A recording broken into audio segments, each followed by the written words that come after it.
Ар bir insan özünün mekeni менен сыймыктанып жашайт. Ал мейли жакшы болсун, жаман болсун. Анткени ал мекен махду сабах, анткени ал мекен insandын наристелик бешиги. Менин мекеним, менин наристелик бешигим.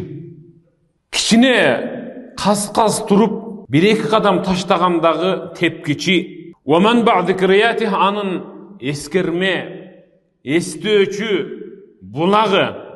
Анан чоң ата, чоң энелеринин изи. Биздин бабаларыбыздын изи калган бул жерде мекенде. Аллахым мекенден алыстатпасын. Азыр ушул учурда эгер биздин да силердикиндей мекенибиз болгондо деп мекени жок, мекен үчүн тамшангандар канча. Бирок мекени бар болуп туруп, өзүнүн элин, жерин, мекенин аздектеп кадырына жетпей булгап аткандар четтен табылат.